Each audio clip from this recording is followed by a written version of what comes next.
Sejam bem-vindos ao nosso bate-papo virtual.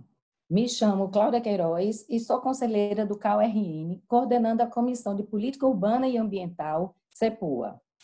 Nosso encontro hoje, ele versa sobre um tema que é muito caro aos habitantes das cidades, em especial aos habitantes da cidade do Natal, já que conversaremos sobre o Plano Diretor de Natal, que se encontra em fase de revisão. Esta revisão ela iniciou em 2017 e o Conselho de Arquitetura do Rio Grande do Norte vem acompanhando todos esses processos, juntamente com os arquitetos da nossa cidade. A etapa atual culminou com a escolha de delegados que irão votar a minuta do plano diretor apresentada pela Prefeitura de Natal, após um longo processo de audiências públicas e participação popular, para posterior envio à Câmara dos Vereadores. Fazendo parte desta etapa, somamos 19 delegados arquitetos eleitos diretamente pela sociedade, além de muitos outros arquitetos e urbanistas que, através das secretarias, fazem parte da administração municipal. A CEPUA realiza este bate-papo com o intuito de levar contribuição e informação aos arquitetos. E contaremos hoje com a valiosa participação dos conselheiros que, de alguma forma, se encontram inseridos neste processo. Estão aqui conosco o arquiteto presidente do CAU-RN, Luciano Barros, que faz parte do grupo de delegados representando o segmento acadêmicos e profissionais, o conselheiro Aulo Aquino, delegado que representa o segmento empresarial, e o conselheiro Daniel Nicolau, assessor técnico da Secretaria do Meio Ambiente e Urbanismo da Prefeitura de Natal, a CEMUB. Para mediar essa conversa, nós contaremos com a presença do também conselheiro Henrique Ramos. Eu desejo a todos uma valiosa participação. Com a palavra, você, meu amigo Henrique. Muito obrigado, Cláudia, pelas palavras. Eu acho que realmente é importante a gente ter esse momento para voltar a falar um pouquinho sobre esse processo, né, de revisão do plano diretor. A gente está num momento importante aí. Você pontuou já já comentou alguns pontos, né, dessa trajetória que iniciou em 2017 e que verdadeiramente no ano de 2019 que se concentraram boa parte das atividades de recebimento de contribuições da sociedade, né, com as oficinas, com as audiências públicas. No final de 2019 houve o trabalho dos grupos de trabalho, né, os GTs, que trabalharam em uma série de temas, e eu participei, inclusive, de um desses GTs. Aqui Aulo e Luciano também participaram, né? E dando sequência já agora no ano de 2020, a prefeitura apresentou uma minuta, né, um texto já de revisão para a nova lei do plano diretor, e essa minuta ela foi submetida aos conselhos da cidade, né, que também tiveram a oportunidade, né, de apresentar as suas sugestões, né? E na sequência nós tivemos a eleição para os delegados, né, que são os delegados que vão votar no texto final que vai ser objeto da conferência da cidade, né, que vai acontecer daqui a pouquinho. E esse texto ainda seria submetido, né, será submetido à Câmara, né? Então nós estamos aí num momento crucial em que os delegados, o conjunto de delegados, né, está se debruçando sobre os textos, né, da minuta que veio do Concidade e do texto apresentado também pelo Executivo, pela Prefeitura. E eu queria aproveitar e já lançar a pergunta agora para o presidente Luciano e Aulo, e eu acho que Daniel também pode contribuir um pouquinho para falar desse momento, né? Quais são as atividades que os delegados estão realizando nesse momento e o que a gente pode esperar também dos próximos passos aí. Eu acho que é um momento muito rico de interação entre os vários delegados eleitos e a equipe técnica, né? Da coordenação da revisão do plano e com a sociedade de forma geral, né? Presidente, você quer pontuar para a gente um pouquinho? Muito obrigado, Henrique, conselheiros, Cláudia, coordenadora da nossa CEPUA, Aulo, Daniel, que vem tanto engrandecendo essa discussão do plano diretor. Na verdade, essa discussão do plano diretor, Henrique, nosso plano diretor tem que ser revisado a cada 10 anos. Né? Em 2017, a nossa lei é de 2007. Em 2017, iniciei o processo de revisão e, nesses últimos 3 anos, de forma intensiva, parando um pouquinho, voltando, mas agora a gente chega num processo onde a prefeitura apresentou um diagnóstico, a meu ver, diagnóstico da cidade muito bem feito, muito bem detalhado. Eu digo até que todas as pessoas que puderem ver o diagnóstico que inicia o processo em 2019, com todas as características do uso e ocupação do solo de Natal, como está hoje, já é uma aula de Natal. E eu aqui, de pronto, já parabenizo Daniel, que à época fazia boa parte dessa coordenação, desse levantamento, e de fato, norteou muito das decisões que hoje está dentro do plano diretor. Depois das diversas conferências, os GTs que as pessoas foram participando de maneira, vamos dizer, voluntária, né, Henrique? E as pessoas foram se cadastrando e participando dos diversos segmentos, dos diversos bairros, zonas administrativas, que aí você vai se apropriando da sua cidade, imaginando o que é que cada bairro pode, cada região, população pode contribuir para o seu desenvolvimento. E em seguida, foi feita uma minuta, sim, depois já de tantas contribuições desses GTs, encaminha-se essas proposições para a CEMUB. E a CEMUB, junto com esse arcabouço de informações técnicas que ele já tinha, populacional, de ocupação, tudo na cidade, junto com essas contribuições, produzem uma minuta. Essa minuta foi apresentada no final do ano passado, foi apresentada para os diversos conselhos, e aí sim ela vem sendo avaliada, vem sendo alterada em alguns conselhos, ampliados em alguns segmentos, e agora chega nessa conferência das cidades, né? E eu acho que acertadamente, a gente estava até comentando sobre isso, foram feitas por segmentos. O segmento do qual eu participo, que é o segmento de entidades acadêmicas e entidades profissionais, eu lá representando o Conselho de Arquitetura, em cima dos temas, para cada tema do plano diretor, para cada artigo, o nosso grupo se debruça e faz as considerações em cima desse artigo. E essas considerações vão ser colocadas, justificadas por que de cada alteração, e vai ser apresentada à sociedade nas conferências da cidade. Então, esse momento é muito enriquecedor, as justificativas são autoexplicativas, cada artigo que a gente apresenta como possibilidade de alteração está lá explicado. Então, muito bem feito pelo nosso grupo, já foi feita essas contribuições ao longo da semana passada, e esta semana foi apresentada ao núcleo do Concidades, que aí sim vai compilar para apresentar efetivamente a Conferência das Cidades. Perfeito, Luciano. Obrigado, presidente. Aulo, você quer comentar um pouquinho também da sua perspectiva desse novo momento agora, né, de trabalho dos delegados, né, para a Conferência da Cidade?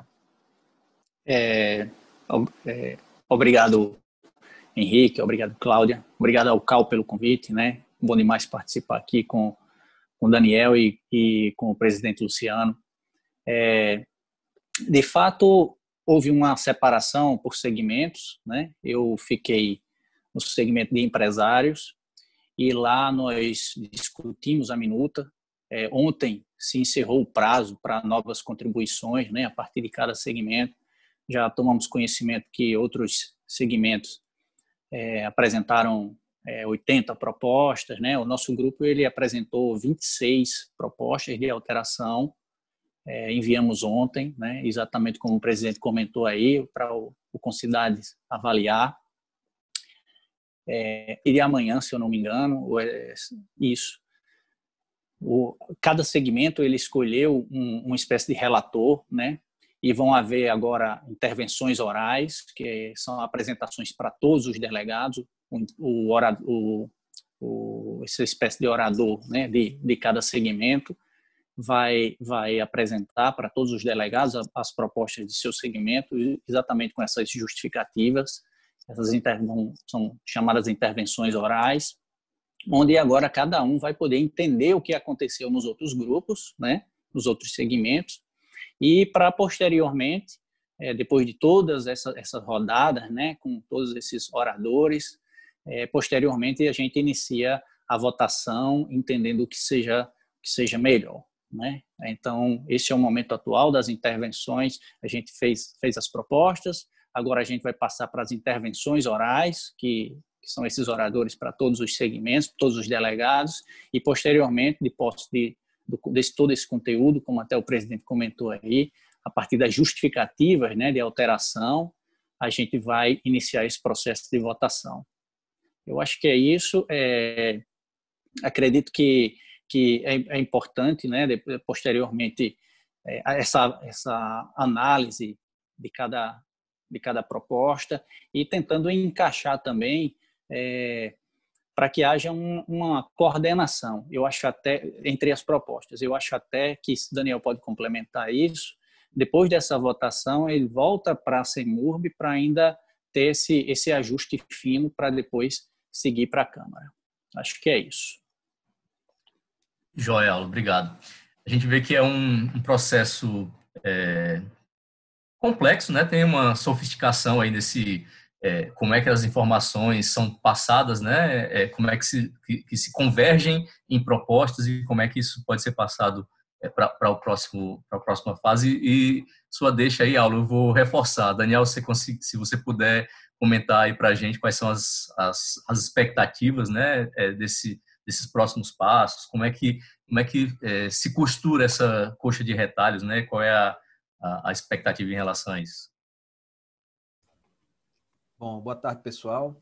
Queria agradecer ao Cal também pelo convite de estar aqui hoje à tarde, né? Assim, num bate-papo com pessoas tão ilustres e tão gabaritadas, para a gente tratar de um tema tão importante para a cidade como é o plano diretor e tão afeito, acho que em essência, à profissão do arquiteto, né? E nós estamos tratando aí de uma legislação que ela materializa no espaço praticamente tudo que a gente imagina, idealiza, espera, viver e proporcionar para o outro, né? E eu acho, Henrique, que você resumiu muito bem nas suas duas últimas frases aí, com duas palavras, que é essa de complexidade, na verdade, coxa de retalhos é mais de duas palavras, né? Mas o termo coxa de retalhos e o termo complexidade, eu acho que traduzem bem o que é um plano diretor. O coxa de retalhos, por quê? Porque é um processo onde dificilmente você atinge unanimidade nas decisões e nas proposições. A maioria das situações nós conseguimos uma votação por maioria.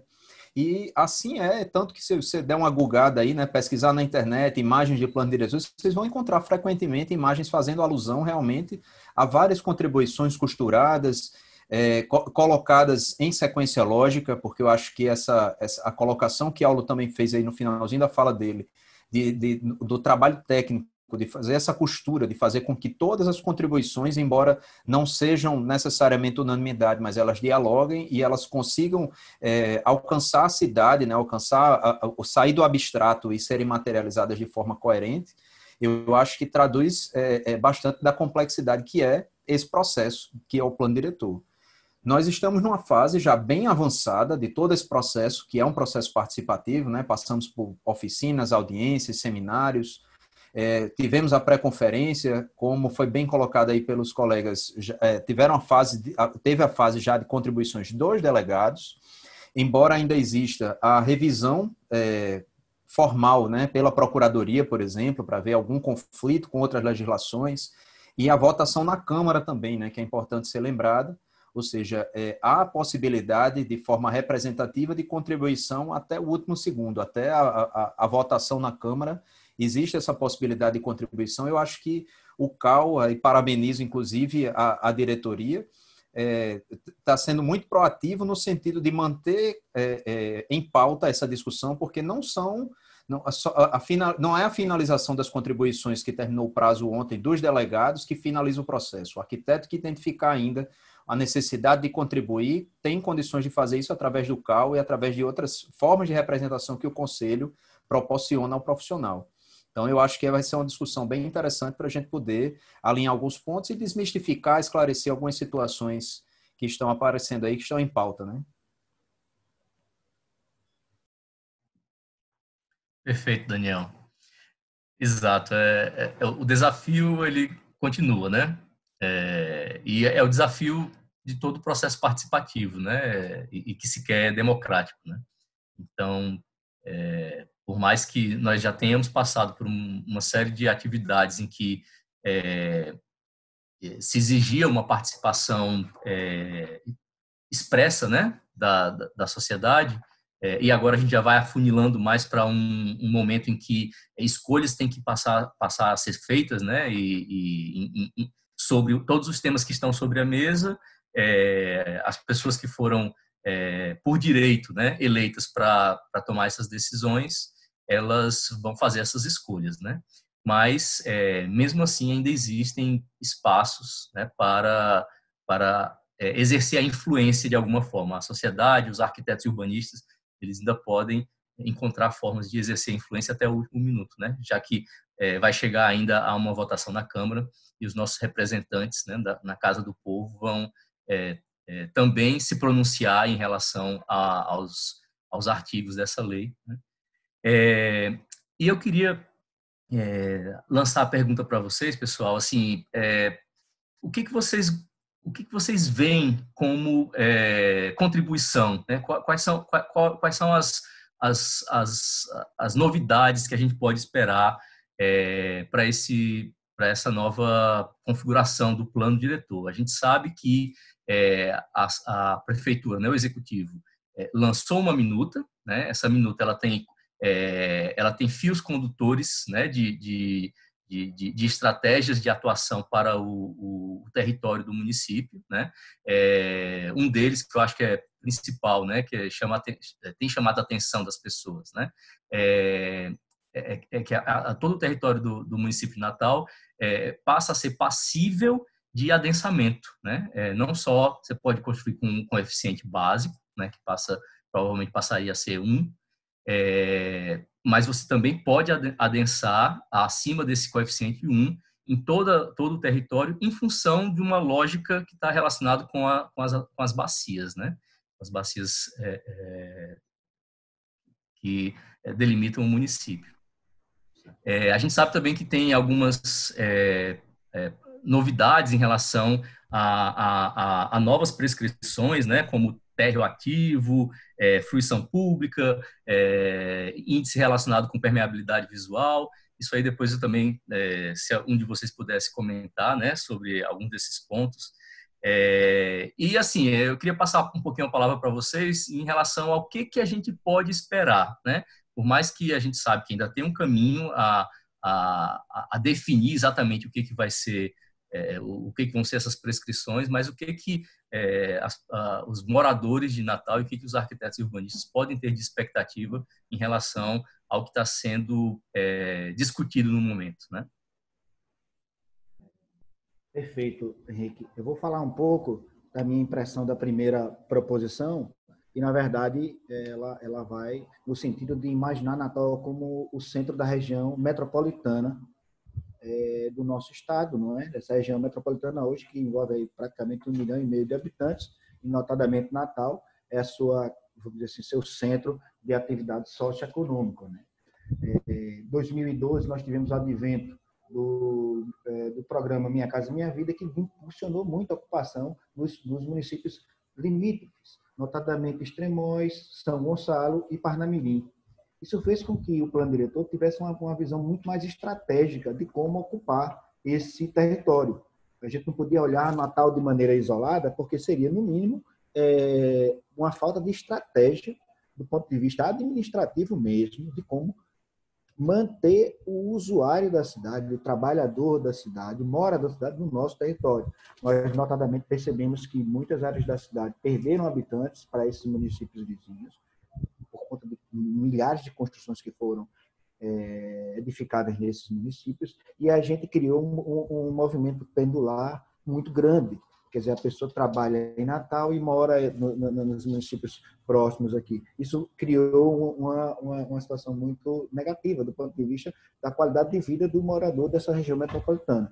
Então, acho que o plano diretor tem que ter essa visão mais estratégica, e eu acho que o plano diretor dá algumas contribuições nesse sentido, e também a gente pode também contribuir de como ocupar algumas regiões da cidade que ainda não estão muito, vamos dizer assim, que a gente tem que resgatá-las, notadamente o bairro da Ribeira, notadamente o centro da cidade, não é? alguns bairros que perderam também habitantes, como o pessoal a região administrativa leste perdeu muitos habitantes. E a gente tem que imaginar que o plano diretor tem essa função de atrair a ocupação e o uso dessas regiões. Eu acho que o plano diretor está dando essa contribuição. Uma coisa que me chamou muita atenção, Henrique, e Daniela está aqui para a gente também dialogar e discutir sobre isso, é uma preocupação que eu vi da sociedade como um todo, é de como ocupar a região litorânea do nosso município. Quando eu li pela primeira vez essa última versão que veio para o Concidades, para nós, eu percebi uma certa, não vou dizer assim, uma subjetividade na definição do controle de gabarito nas zonas de proteção de zonas de interesse turístico, notadamente vindo da orla de Ponta Negra até a orla urbana da Praia do Forte, passando pela via costeira e tudo. Então, eu acho que também valeu a pena, no nosso grupo de trabalho, dar um destaque para que essas prescrições, que estão garantidas, as prescrições mantidas nas zonas de interesse turísticos atuais, para que as novas propostas, zonas especiais de interesse turístico e paisagístico, eu acho que a denominação foi muito pertinente, que esta região costeira tem uma preservação e um cuidado de como propor, não agora, mas no momento oportuno, uma alteração nessas prescrições que estão lá postas. Perfeito, Luciano. Aulo, você quer comentar um pouquinho do que a gente pode esperar dessas... eu acho que o Luciano abordou bem uma certa necessidade que é próprio do espaço urbano, né, das cidades, de você tentar encontrar um adensamento ótimo, né? Por definição, a cidade é um agrupamento de pessoas, né? Então, é natural que exista uma evolução do território, né, das cidades para para que se busque esse adensamento ótimo, né? Você pode comentar um pouquinho aí sobre isso também, e eu sei que os assuntos relacionados às novas prescrições, né, que tem a ver com a vitalidade do espaço urbano, são assuntos que lhe interessam também. Se você puder comentar um pouquinho sobre essas novidades aí para a gente. Tá.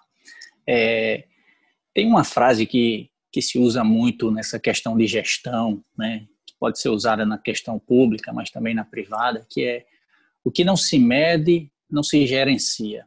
E aí eu vou pegar uma fala que o Luciano teve aí no início, comentando sobre um diagnóstico que a prefeitura fez, né?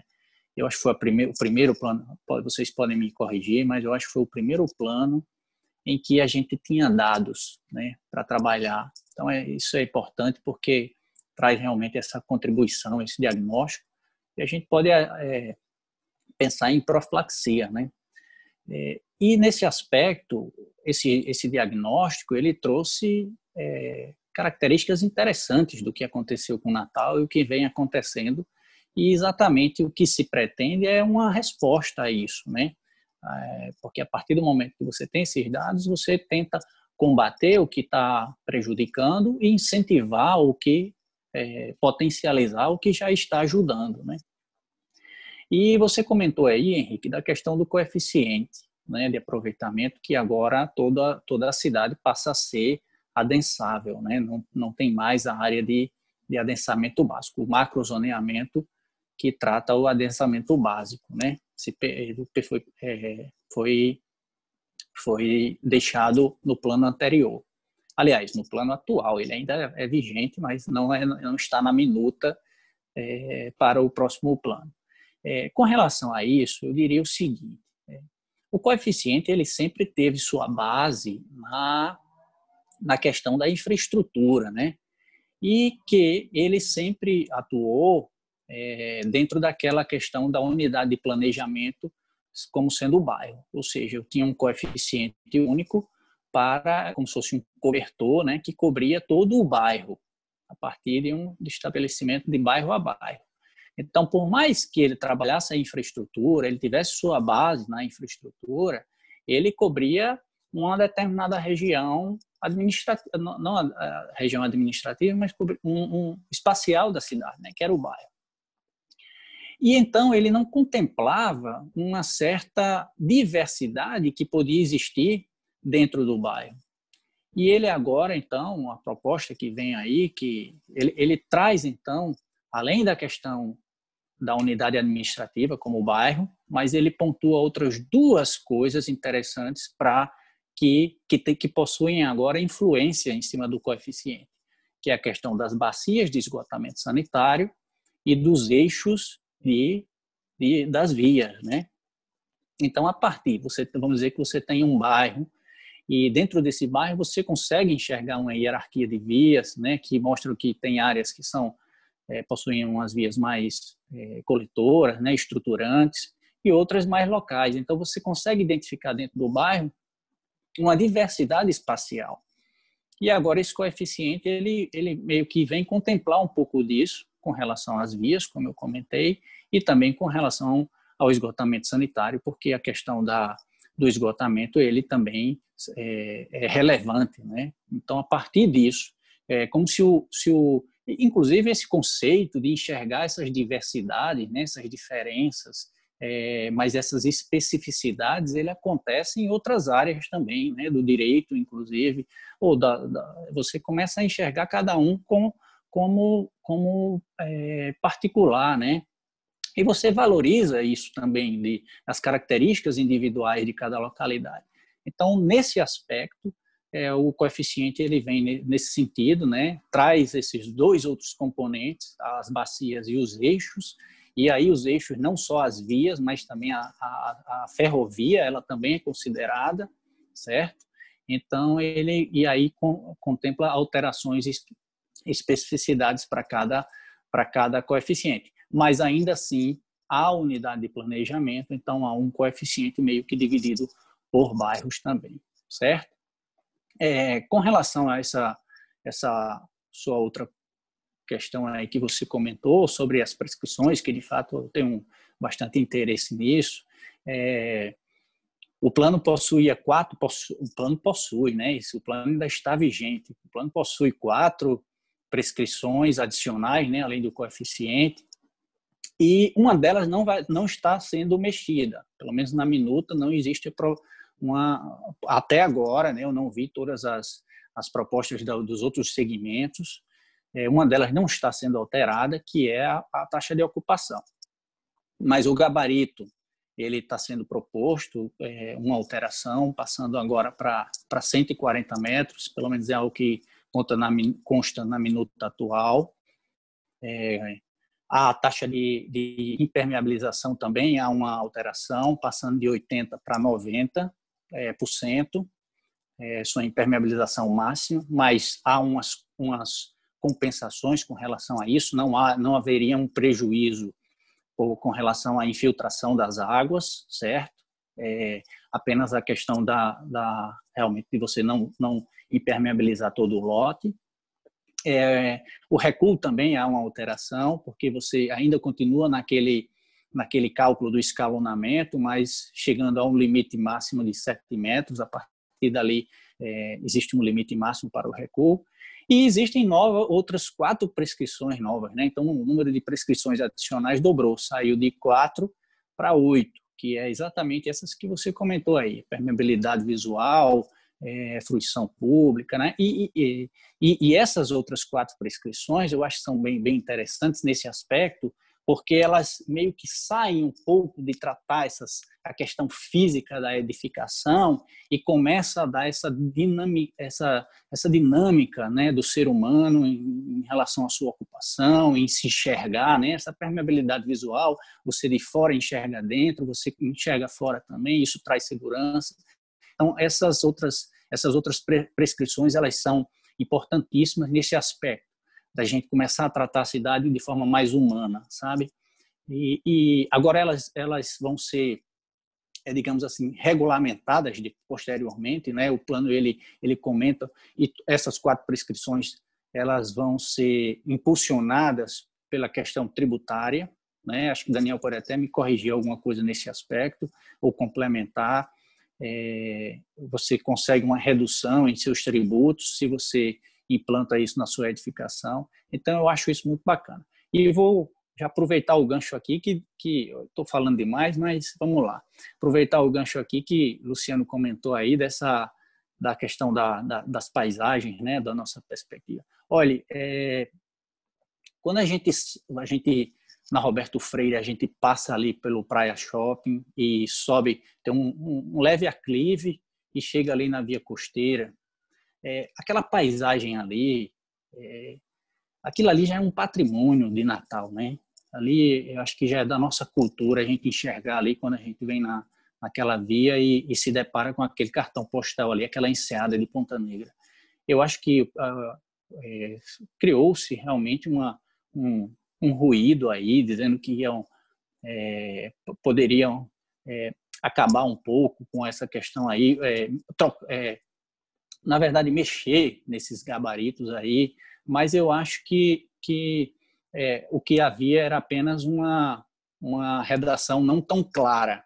Pelo menos eu participei de reuniões em vários setores, né, tive em salas de conferências fechadas e ninguém, em nenhum momento, pelo menos nas que eu participei, né, comentou isso de se mexer naquele gabarito ali, porque de fato ali é da nossa cultura já, né, está inserido na nossa no patrimônio da né, cidade. É o patrimônio, perfeito. Eu agradeço as palavras aí, porque estava faltando aqui. Ali é um patrimônio já, não adianta, sabe? Então, acho que é importante isso também.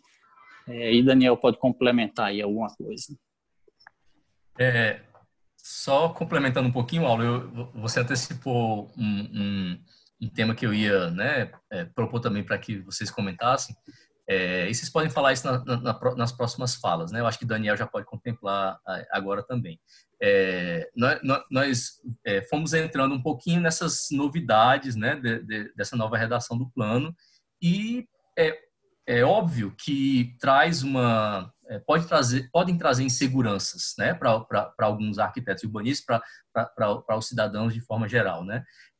Nós vamos poder construir tudo, nós vamos poder adensar tudo, nós vamos poder criar espigões em todos os lugares, e essa particularmente é uma preocupação minha também desde sempre, né? A gente não é porque a gente é arquiteto urbanista que a gente só fica pensando em construir tudo que for possível em detrimento de uma série de outros aspectos que são inerentes à vida na cidade, né? E obviamente que as pessoas têm preocupações em relação a isso. É importante que a gente possa confiar nos processos, né, que os processos sejam desenhados e que exatamente essa interação, essa participação e essa legitimização desses pontos a partir de um diálogo, né, de uma conversa, e que pontos que não estejam muito bem alinhavados, que eles possam ser melhor definidos, né? Diante desses medos e dessas preocupações, vocês sentem que nesse processo agora, né, que vocês estão participando como delegados e um pouquinho mais na frente, né, na própria conferência, vai haver espaço para a gente poder alinhavar direitinho as pontas soltas? Eu acho que Daniel pode falar e depois a gente faz uma rodada com o Luciano e Aulo, mas não queria perder a oportunidade de fazer o gancho com esse comentário aí que a Aulo fez. Mas esse comentário é muito importante, Henrique. Existe espaço, sim, e existe uma fase específica para isso. Eu acho que dos comentários aí que me antecederam, né, uma das situações e um dos fatos que eu acho que realmente é mais chamativo, eu acho que esse plano, ele realmente pode ser chamado de estratégico, ele tem estratégias, tá certo? De atuação, embora, como eu tenha falado anteriormente, não exista consenso sobre alguns tratamentos, né?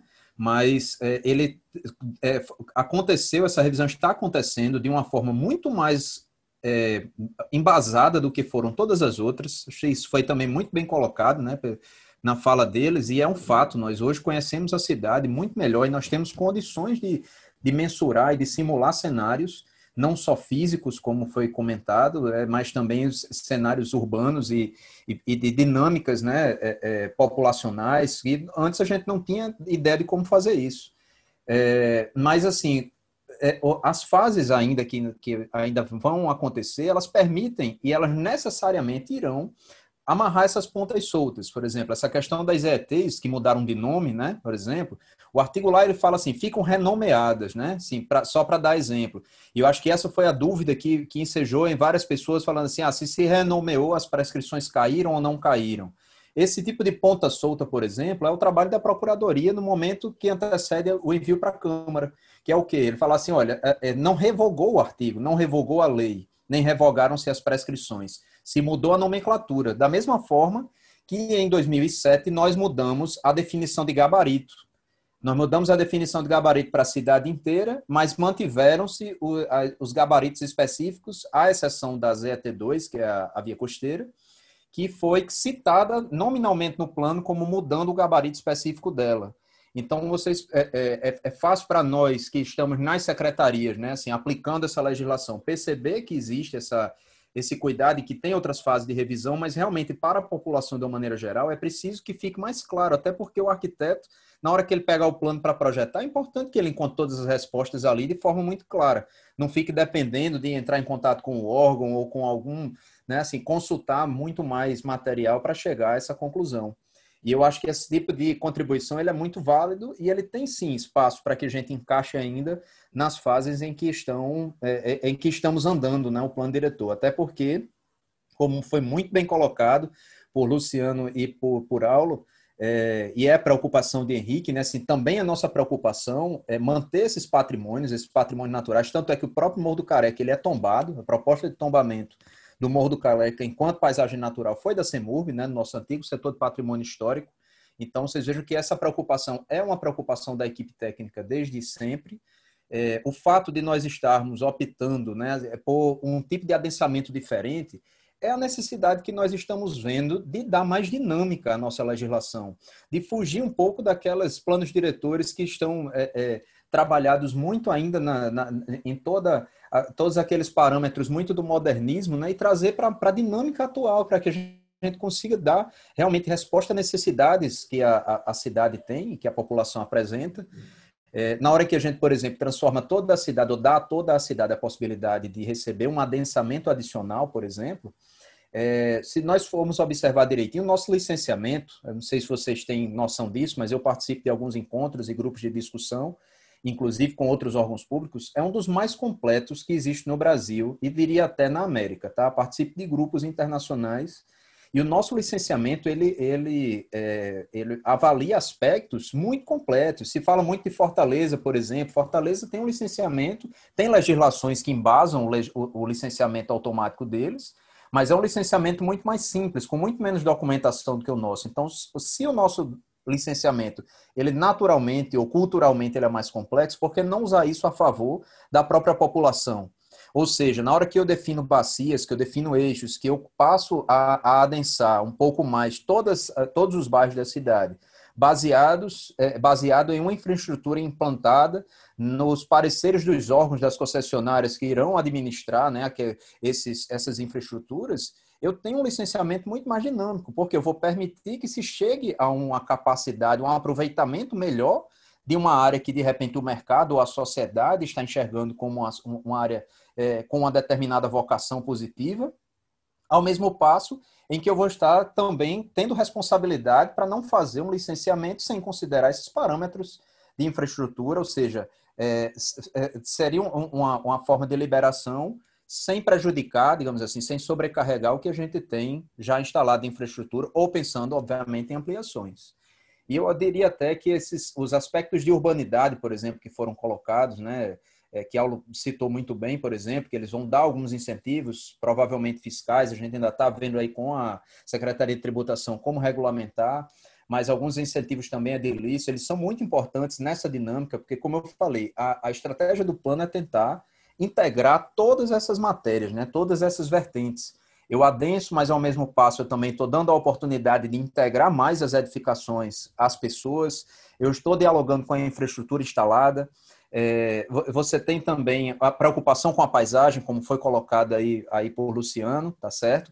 E mais do que isso, se eu tivesse um aumento de adensamento no modelo anterior, por exemplo, naquela pequena faixa que era basicamente os bairros da Zona Leste, um ou outro da Zona Sul e mais um ou outro da Zona Oeste, eu estaria aumentando ainda mais a diferença de preço, por exemplo, de terreno, né? Assim, quem entende um pouquinho da teoria da renda sabe que a renda diferencial, ela aumentaria aí a diferença de preços desses terrenos, e na hora em que eu aumento toda a cidade, em que eu dou oportunidade para toda a cidade, eu também estou tendo uma preocupação, claro que isso não acontece de forma linear, né?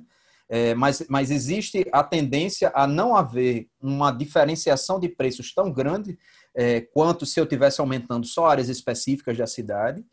E mais do que isso, estou dando também a oportunidade de, em áreas periféricas, você poder fazer empreendimentos maiores, você está barateando também o solo, você está dando a oportunidade de empreendimentos de habitação, por exemplo, de interesse social, receberem um incremento que o plano atual, por exemplo, não permite. E que muitas vezes, não sei se vocês têm conhecimento, ou se as pessoas que estão assistindo também têm, mas a Secretaria de Habitação, por exemplo, ela encontra muita dificuldade de aproveitar melhor os terrenos que a prefeitura tem disponíveis, as áreas públicas, justamente porque tem mais demanda do que possibilidade de construção em virtude das prescrições que hoje estão em vigor. Então, até nisso, por exemplo, as formas, a descrição das AEs, as áreas de interesse social, que foram colocadas nesse plano diretor atual, com possibilidade de criação de uma AES individual, por exemplo, um prédio pode vir, um conjunto só pode virar uma área de interesse social, e a possibilidade de adensamento maior em diversas áreas da cidade, o adensamento, a outorga gratuita para a área de interesse social, por exemplo, ou para essas edificações, são grandes vantagens que esse plano diretor está trazendo. E se a gente observa assim, tentei ser didático, mas eu acho que dá para encaixar tudo e ver que há uma conexão de um assunto com o outro. A tentativa realmente é trabalhar de forma estratégica para integrar todas essas disciplinas, né, todos esses quesitos e preocupações urbanas numa legislação só. Eu queria fazer um adendo aí no que o Daniel falou, Henrique, só Luciano, para por favor. essa coisa transversal aí, mas Daniel falou uma coisa interessante, né? A gente saiu do potencial ou do adensamento básico nos bairros que foi idealizado isso, né, Daniel, nos anos 90, né? E que a gente percebeu que a infraestrutura que nos anos 90 não tinha, ela foi ampliada. Notadamente a questão viária, notadamente o abastecimento de água, drenagem e saneamento. Ampliou-se. E para isso, uma coisa que está muito, muito, muito em voga, eu acho que o plano diretor está tendo esse cuidado, e aí eu vou usar as palavras de Daniel, o nosso plano diretor de estratégico, eu acho que tem que ser estratégico, porque, primeiro, o plano diretor, por incrível que pareça, a gente está aqui tratando com arquitetos e urbanistas, mas ele afeta a vida de todo mundo. E a gente tem que fazer com que o plano diretor ele seja acessível às pessoas, tanto do ponto de vista de conhecimento, mas também do ponto de vista que a legislação tem que servir a sociedade, e não a sociedade servir a população. Ou seja, se você tem um lote de 200 metros quadrados, que é o lote padrão, que eu acho que é até muito grande, eu até argumentei com o Daniel uma vez, esse lote grande, mas nas áreas de interesse social. Mas o que é que ocorre? Seria desejável que, por exemplo, uma pessoa tenha uma casa, um lote, no térreo ele pode ter um ponto comercial, um ponto de negócio, no primeiro andar ele possa ter uma ou duas habitações, e aí se você imaginar um índice de índice 1 de aproveitamento, naturalmente vai ultrapassar, e naturalmente a legislação não vai estar atendendo aos interesses da sociedade, que eu acho que esse modelo de construção ele é muito, muito adequado para algumas áreas da cidade e principalmente também essas áreas mais, vamos dizer, perimetrais, mais limites. Se você for avaliar aí bairros que hoje têm adensamento básico, você vai ver lá quase nenhum atende ao plano diretor atual. Então, a gente tem que levar o plano diretor para que ele chegue junto aos interesses da sociedade e assim ele dá respostas objetivas. Mesmo que a pessoa, Daniel, não tenha um documento de aprovação, mas que ele tenha conhecimento de que ele está tratando da cidade, atendendo às legislações. É esse o grande desafio. A gente, como arquiteto urbanista, tem essa obrigação, não sei de uma forma direta ou indireta, mas de passar para a sociedade essa simplificação e entendimento do plano diretor. Não é fácil, nós estamos tratando de 246 artigos, mas que o entendimento seu, Daniel, é muito bom. As pessoas têm que se apropriar do plano diretor. Eu acho que isso é muito importante.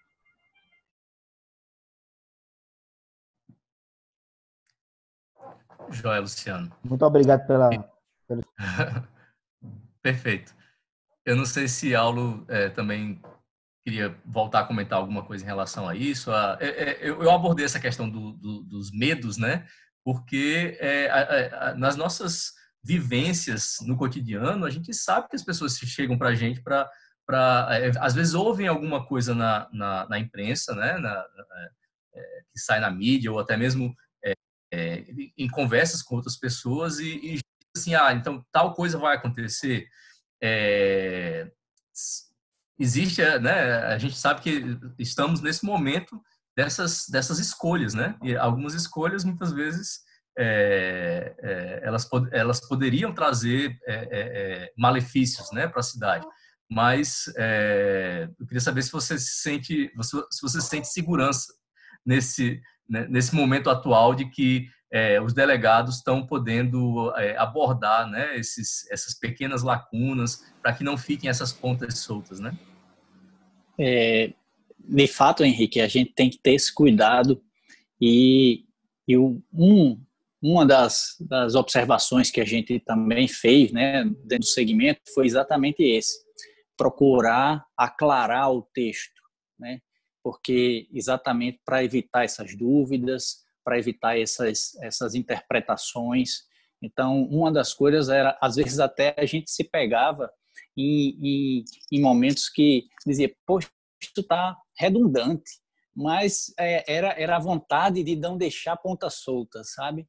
Então, o momento também dentro desses segmentos foi um pouco disso, de buscar realmente deixar claro cada artigo, sem dúvidas, o seu interesse, a sua proposta, né? Para que realmente não fique pontas soltas e gere dúvidas, e isso é ruim, e acaba gerando o que a gente chama de insegurança jurídica, né? Perfeito. A gente está já bem avançando, acho que a gente pode um pouco tentando concluir, né, essa ideia geral, acho que a gente está conseguindo dar, em que ponto nós estamos, quais são alguns dos aspectos importantes que esse plano está trazendo para a cidade. A ideia é motivar os arquitetos e urbanistas a saberem cada vez mais, né, sobre o momento atual do processo, o que ainda vem pela frente. É muito importante ler as minutas, né? Ler os textos, se inteirar, porque, inclusive, os nossos clientes, a sociedade de forma geral, os leigos, vão depender muito dos arquitetos e urbanistas, que são os profissionais, talvez, que sejam mais diretamente impactados no seu trabalho no dia a dia, né? Eu só tenho uma última curiosidade, em relação à vigência desse novo plano, né? E tudo isso que está sendo conversado, a gente vai ter todas essas novas prescrições, tudo isso vai estar vigente por 10 anos, vão haver possibilidades de que isso seja revisado em menos tempo, ou existem prescrições que trazem aspectos mais de flexibilidade, que eu me lembro que isso é uma coisa que foi comentada, né, em alguns grupos de trabalho. Eu não sei como é que isso está sendo abordado, né, nessa fase atual. Se alguém quiser comentar sobre isso. Posso começar algum comentário? É o seguinte, a revisão obrigatória pelo Estatuto da Cidade é de 10 em 10 anos, né? A nossa intenção sempre é fazer uma revisão antes. Por quê? Porque nós sabemos que 10 anos para a dinâmica da cidade acontece muita coisa, muitos usos mudam, muitas formas novas de usar a cidade aparecem. Você veja, nos últimos 10 anos apareceu Uber, Airbnb, iFood. Então, assim, mudou muito a dinâmica de como usar determinadas edificações, não só essa questão dos bancos virtuais hoje em dia, né, assim, que transformam realmente a forma da gente usar as edificações, a forma da gente usar as cidades. Essa pandemia aí está mostrando também. Eu estava conversando com a Águida, né, lá de Fortaleza, outro dia, ela falando assim, a compressão do tempo, assim, o tempo diminuiu. Ela fez, não, o tempo agora é zero. O cliente te acha no telefone, né? Assim, o chefe lhe acha no telefone, as reuniões aumentaram. Se antes a gente tinha que agendar, tinha tempo de deslocamento ou coisa do tipo, hoje a reunião é um link num aplicativo ou num programa, né? Numa plataforma de conversa, e rapidamente se reúne, se conversa, não sei. Acho que a maioria das pessoas tem percebido que a quantidade de reuniões virtuais está sendo bem maior do que as reuniões presenciais, por exemplo. Então, a cidade ela vai mudando. Então, existe a necessidade de a gente fazer uma revisão realmente em menor tempo do que esses 10 anos. Acho que 10 anos realmente é um tempo limite. para isso. No entanto, existe também a possibilidade da criação das operações urbanas. Nós já tivemos 2 operações urbanas aqui na cidade, né? As 2 foram Ribeira e Cidade Alta, mas já houveram 2 tentativas de operação urbana num modelo muito local, né? Não é muito parecido com os modelos nacionais, como os de São Paulo, Curitiba, Rio de Janeiro, entre outros. Mas as operações urbanas e os planos setoriais, eles são oportunidades interessantes para que a gente refine o plano diretor. A verdade é assim, toda essa estrutura, tudo isso que está acontecendo, essa quantidade de participação social, de contribuições que acontece, ela não tem condições de ser realizada anualmente, por exemplo. Ela acontece de forma parcial nos planos plurianuais, nas aprovações de outras leis, no sistema de gestão, que os conselhos eles são criados para isso, para que a sociedade ela tenha representatividade de opinião nas tomadas de decisão. Mas há a possibilidade também de se fazer, né, operações urbanas e planos setoriais que tratem especificamente algumas áreas da cidade ou alguns setores da economia ou das atividades, de forma a fortalecer ou equalizar os pormenores que ficarem. A gente tem que lembrar que o plano diretor é uma lei muito grande, ou seja, já vai com mais de 200 artigos e ele não abrange tudo. Muita coisa vai ser regulamentada depois. Então, necessariamente, irão acontecer também alguns refinamentos que surgirão nessas outras legislações. E aí, claro, a sociedade ela vai ter formas de participação social também, dependendo, o próprio Estatuto da Cidade ele já define a forma como tem que acontecer cada uma dessas outras legislações, como operações urbanas e planos setoriais. E sim, eu acho que essa revisão ela não precisa ser total, né? Não precisa ser rever o plano todo, como a gente está fazendo agora, num espaço muito curto. Acho que 10 anos realmente é o máximo. Mas essas outras legislações afeitas ao plano diretor e que esmiuçam, que chegam no particular de cada localzinho, né, de cada atividade, que tem condições de ser mais dinâmica, essas sim, eu acho que a gente tem que trabalhar para que o Concidades, principalmente, que é o maior conselho do município, ele esteja mais próximo da gestão, ele seja mais guardião disso e ele seja propositivo também, né? Traga da sociedade as necessidades que os empresários encontrem ou que os usuários encontrem, né? Muita gente deixa de participar porque acha que o usuário ele não tem condições de propor, ele tem sim condições de propor e o poder público está aí para dar resposta a isso. E existem instrumentos dentro do plano diretor feitos para isso. Eu acho que a ideia é essa, que a gente faça uma revisão macro com um pouco mais de tempo, mas que a gente tenha condições de lançar essas pequenas legislações, talvez com data de validade, como foram as operações urbanas daqui de Natal, por exemplo, para que a gente sinta o que é que acontece nesses territórios e a gente consiga trabalhar todas as camadas, todas as dimensões das atividades urbanas.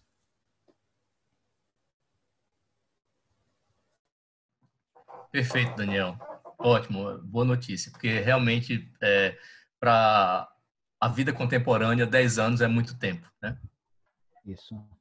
Pessoal, a gente está chegando já ao finalzinho, né, do nosso tempo.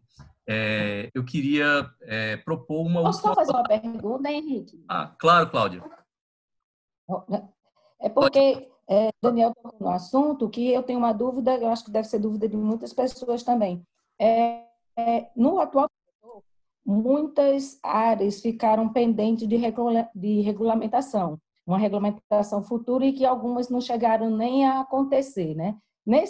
Nessa minuta agora, essas áreas, essas regulamentações que não tem no atual plano diretor, elas estão sendo contempladas ou ainda ficarão pendências também com relação a algumas áreas?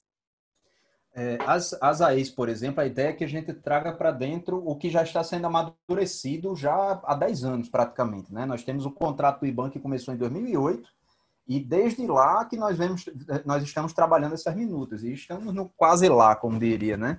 Tem várias delas que já estão na Câmara, outras já estão em fase de finalização no Concidades, então elas já estão bastante amadurecidas, a ideia é que a gente consiga trazer para dentro. Agora, as outras áreas, várias outras AEs, por exemplo, ou outras zonas e áreas que precisam ser definidas, a ideia é que a gente lance também, em paralelo, ou logo em sequência do plano diretor, algumas propostas. Algumas delas já estão sendo trabalhadas, legislações, inclusive, de aplicação, né? Porque lembrando que o plano diretor ele é uma legislação macro, mas, por exemplo, a gente precisa de uma legislação específica de licenciamento, até para colocar em prática os coeficientes que estão sendo propostos e para dar mais clareza a todo o rito. que acontece de licenciamento. Como eu disse, nosso licenciamento é complexo e nós temos que tirar vantagem disso, né? Já é enxugar o que tem de excesso, mas é tirar vantagem do que ficar. Então, a ideia nossa é que a gente consiga, sim, num curto espaço de tempo, ir lançando essas regulamentações. Algumas delas saindo específicas, outras já saindo dentro de planos setoriais, por exemplo, para ser um pouquinho mais abrangente e chegando no particular aos poucos. Eu queria fazer só mais uma vez uma contribuição aí foi uma contribuição do nosso segmento, Cláudia, que a gente sabe que das 10 ZPAs nossas, nós temos 5 a regulamentar. Daniel, se estiver errado, pode me corrigir. E uma das contribuições nossas é que a nossa ZPA ela é numerada atualmente. Zona de Proteção 1, Parque das Colinas. A nossa contribuição era dar propriedade e denominar essas ZPAs. Com isso, as pessoas vão se apropriar mais da ZPA simplesmente pelo nome, que tem uma identificação topográfica do lugar. Por exemplo, Zona de Proteção Ambiental Parque das Colinas, antiga ZPA 1, ZPA Parque das Dunas, antiga ZPA 2, ZPA Pitimbu, antiga ZPA 3, ZPA Guarapes, antiga ZPA 4, ZPA Lagoinha, antiga ZPA 5, ZPA Morro do Careca, antiga ZPA 6, ZPA Forte dos Reis Magos, antiga ZPA 7, Estuário do Pantegi, ZPA 8, ZPA Rio Doce, ZPA 9, antiga ZPA 9, e ZPA Farol de Mãe Luísa, antiga ZPA 10. Pela denominação, as pessoas vão se apropriar e vão certamente até ter uma percepção de que, pelo nome topográfico, aquele lugar de fato merece ser uma zona de proteção ambiental. Humaniza, né? Humaniza essas várias zonas, né? Torna tudo mais próximo, né? Isso. Legal. Cláudio, obrigado pela sua pergunta. Eu acho que foi uma pergunta também muito pertinente. Eu ia sugerir que a gente fizesse uma última rodada para vocês comentarem o que né, vocês desejarem. O mote que eu ia propor é se vocês têm alguma consideração para os arquitetos sobre em que eles podem prestar atenção ou como eles podem dar seguimento, né, nesse ponto agora e nos próximos passos, né, no plano, né? Já que estamos aqui falando para arquitetos e urbanistas, então vocês têm a oportunidade aí de comentar qualquer outra coisa que acharem que não tiveram oportunidade nas outras falas, e se puderem pontuar aí alguma dica para os nossos profissionais.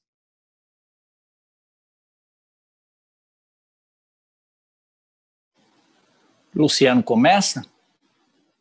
Eu posso terminar, pode ser? Pode, claro. Então eu vou começar, tá certo?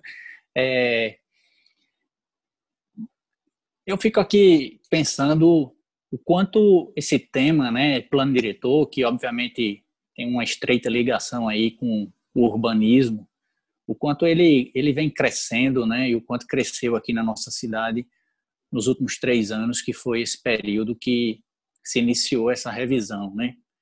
E o quanto isso nos agrega enquanto profissionais, né, enquanto participantes aqui do CAL, todos os arquitetos e urbanistas, o quanto isso nos fortalece enquanto profissão, sabe? Eu acho que é uma coisa que influencia a todos, né?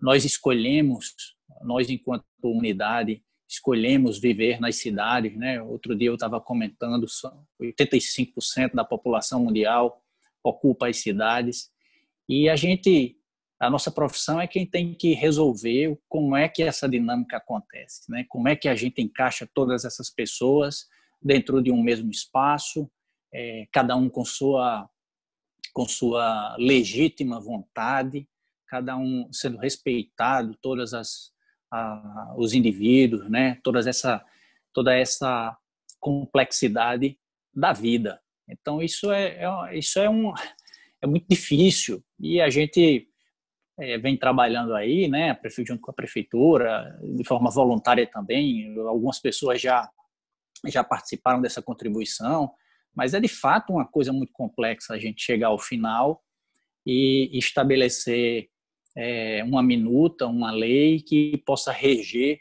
toda essa complexidade. Isso é uma grande responsabilidade profissional, né? Que a gente tem um pouco isso embaixo da nossa asa, digamos assim. Mas eu acho interessante que a gente está caminhando, tem ainda, obviamente não vai haver unanimidade, Daniel colocou muito bem isso, é difícil a gente chegar a um ponto comum onde consiga agradar a todos, mas eu tenho a impressão que ao final, pelo menos aí a gente tem um bom norte a seguir. E interessante comentar também essa questão aí, eu acho que a palavra da moda já há algum tempinho aí, essa questão desses gatilhos, né? A gente tem que ter durante o plano realmente esses artifícios para que consiga também, de certa forma, ir fazendo um ajuste mais fino à medida do passar dos anos aí. E eu acho que esse é um ponto importante onde os arquitetos podem ficar de olho e contribuir nesse ajuste fino que vai acontecendo agora de uma forma não esperar uma outra revisão, né? Esse acompanhamento. E é difícil a gente montar essa questão aí de uma lei que contemple aquela questão da sustentabilidade, que eu acho que até a própria prefeitura já usou esse termo algumas vezes, que é de ter o ambientalmente correto, o economicamente viável e o socialmente justo, né? Isso que é o conceito da sustentabilidade. A gente tem que olhar esse tripé e tentar formar a cidade baseado nisso, né?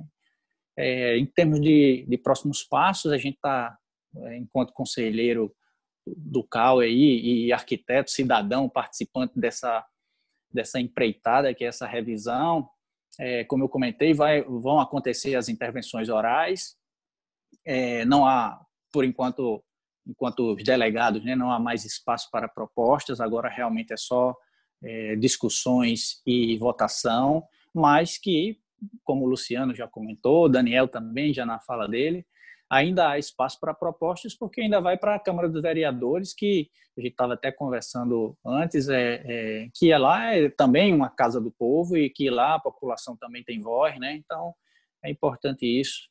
Mas, enfim, para a nossa profissão, eu acho que é um tema muito, muito nosso, né? E que a gente conseguiu participar muito bem. Eu acho que a profissão do arquiteto, do urbanista, aí, eu acho que ele integrou muito bem e conseguiu fazer as contribuições devidas.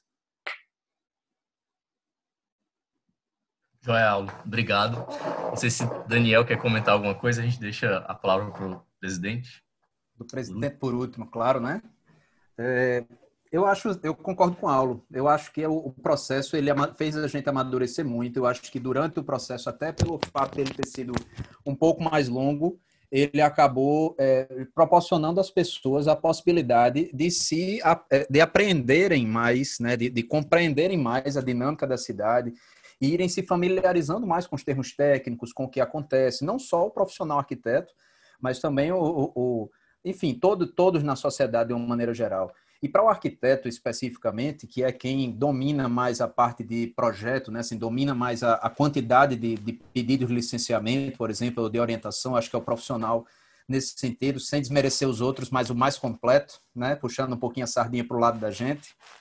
Mas ele tem uma capacidade, nossa formação tem uma capacidade de integração muito, muito maior e o que nos permite fazer uma leitura muito mais ampla do plano diretor.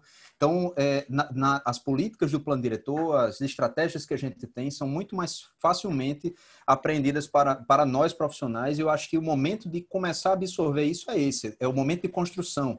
Por quê? Porque depois que ele tiver aprovado, a maior parte dos profissionais, dos colegas que hoje estão atuando, dos que não estão, ou os que virão a atuar, mas irão compreender de onde saiu cada proposta, de onde saiu cada filosofia, até para virem a contribuir nesses outros instrumentos, como os planos setoriais, operações urbanas, outras regulamentações. Então, sabe, entender a filosofia e entender toda a bagagem de informações que vem anexada a esses 200 e alguma coisa artigos aí, que não é pouca coisa não, assim, nós tivemos um trabalho muito grande, os delegados também tiveram, todo mundo teve o seu momento de se estressar um pouco mais, outros menos, mas as contribuições, elas foram equalizadas, né, gente? Hoje tem uma minuta que eu entendo que ela não é perfeita, mas ela tem uma estratégia muito boa e ela traz uma dinâmica para Natal, que Natal nunca teve, né, e com a possibilidade muito boa da gente ter um desenvolvimento realmente econômico, social, mantendo as nossas conquistas ambientais e culturais muito grande. Eu acho que esse plano ele está realmente refletindo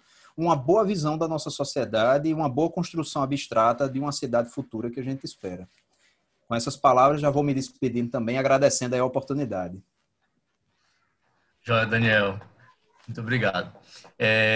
Eu passaria para o presidente, para ele comentar também sobre esse tema que eu abordei, né? Mas, ao final, eu queria depois passar para a Cláudia, e aí Cláudia pode fazer as considerações finais para a gente encerrar, tá bom? Perfeito, Henrique. Muito obrigado. Olha, eu confesso que eu fiquei muito feliz de participar desse momento aqui.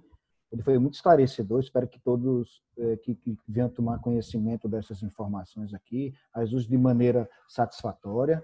Eu fiquei muito impressionado como o Aulo e Daniel conseguiram sintetizar tantos momentos de estudo, tantos momentos de dedicação e tantos momentos, efetivamente, que ocorreram ao longo dessa revisão. Quando iniciamos o processo, Henrique, nós que eu digo, o presidente da OAB e o presidente do CREA, nós sentamos os três juntos, olha, vamos fazer com que cada segmento, vamos ficar observando o cenário e ver com que todas as pessoas possam participar. E a nossa visão naquele momento, enquanto conselho, era estimular os profissionais a participarem o máximo possível dos momentos. No primeiro momento eram momentos voluntários e muitos arquitetos, pessoas que eu nem conhecia, começaram a participar de maneira voluntária, mandando contribuições, fazendo críticas, porque também a crítica é uma contribuição, né? Então, eu entendo que essa discussão foi muito rica. Obviamente, como o Aulo falou, o consenso no plano diretor ele é impossível, não tem como você ter um consenso. Mas o poder da argumentação e o poder dos números, ele se sobrepõe, né? Então, na hora que a gente tem uma minuta aí que agora vai estar no momento de ser apreciada e para cada alteração que vai ser posta vai ser justificado o porquê dessa alteração, eu acho que é um momento fantástico, porque a gente tem condições, como delegado, de votar no que a gente acha que é o mais adequado, não é? E também justificar as alterações, certo? Então, eu entendo que esse momento é muito bom, e daqui ele vai partir na Conferência das Cidades, depois vai para a Câmara. E queria também, Henrique, você falou uma coisa bem interessante, que foi os momentos de revisão. Mas também eu queria tranquilizar os arquitetos que hoje estão no seu escritório trabalhando à luz da Lei 082, que foi também uma proposição nossa, ter um período de transição entre a aplicação, que na hora que o plano diretor é sancionado, ele entra em vigor na data de sua publicação. Ou seja, todos os arquitetos que hoje estão trabalhando à luz da legislação anterior, a gente vai propor um período de transição de 90 dias, onde projetos que estão sendo finalizados possam ser protocolados entre a publicação e esse prazo máximo de 90 dias à luz da legislação anterior. Ou seja, a gente faz com que os trabalhos que estão sendo postos hoje possam ser protocolados sem prejuízo de retrabalho, de novos projetos e tudo. Então, eu acho que isso é necessário e todo plano diretor deve propor esse momento de transição. Então, gostaria de agradecer muito, agradecer nossa coordenadora aqui, Cláudia, também que proporcionou esse trabalho, e parabenizar os nossos colegas aí, Daniel e Aulo, pelos grandes esclarecimentos. Tá bom? Muito obrigado. Obrigado, presidente. Eu também agradeço.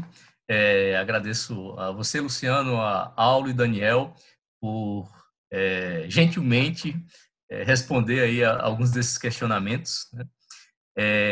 Eu sempre fico pensando, né, que a gente, como arquiteto e urbanista, a gente tem muito a contribuir para a sociedade de várias formas, né? Logicamente, num plano diretor é algo óbvio, né?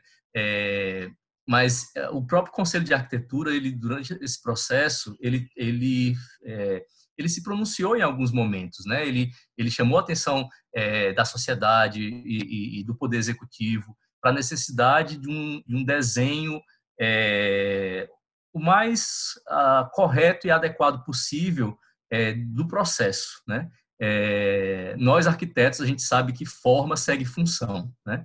Então a gente tentou ao máximo, dentro da nossa alçada, de cuidar da forma, né? Para que a sociedade como de de uma maneira geral, pudesse se debruçar sobre o conteúdo, né? Nós, como membros do Conselho de Arquitetura, obviamente que temos nossos pontos de vista sobre qual deve ser o futuro, o melhor futuro para a cidade, né? Mas institucionalmente nós tomamos a decisão de que nós iríamos cuidar da forma, né? Não deixando de participar até o finalzinho, né? Com 2 delegados na conferência final, e eu fico muito contente de ter participado também desse processo como um todo, e agradecer. E queria deixar a palavra para Cláudia, agradecer a ela também pelo convite, e dizer que a gente segue à disposição para esclarecer qualquer dúvida dos profissionais arquitetos que quiserem fazer contato com o Conselho. Obrigado.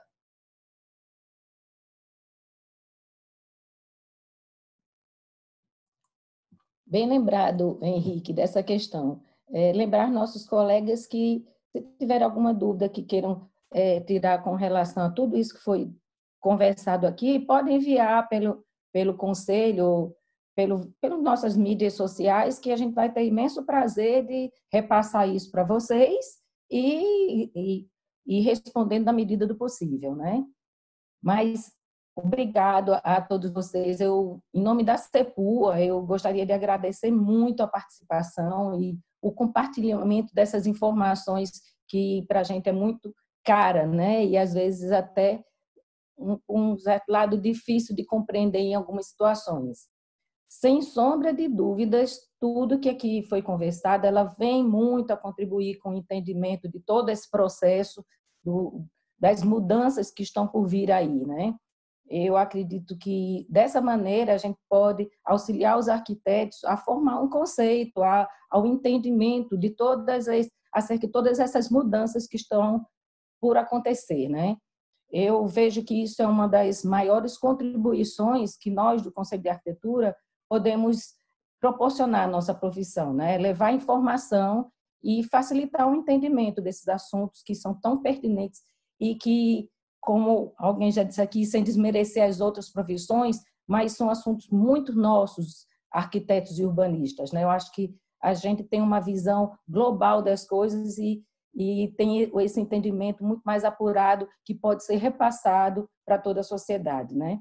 Agora, eu queria aproveitar também para deixar aqui um pedido para que essa conversa ela não se encerre por aqui, não. Que a gente possa, durante todo esse processo que ainda está por vir, a gente possa, em outras oportunidades, continuar trazendo mais informações de tudo isso que está acontecendo, sempre de uma maneira clara e objetiva, né?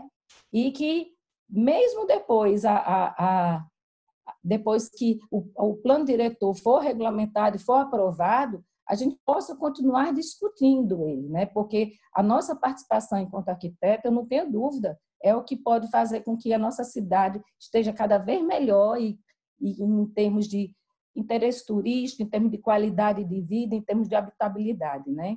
Então, deixo aqui o meu sincero agradecimento a todos vocês que participaram aqui e que a gente possa dar continuidade nessa conversa num momento bem próximo, tá? No futuro bem próximo. Obrigada. Obrigado também. Conte com a gente, Cláudia.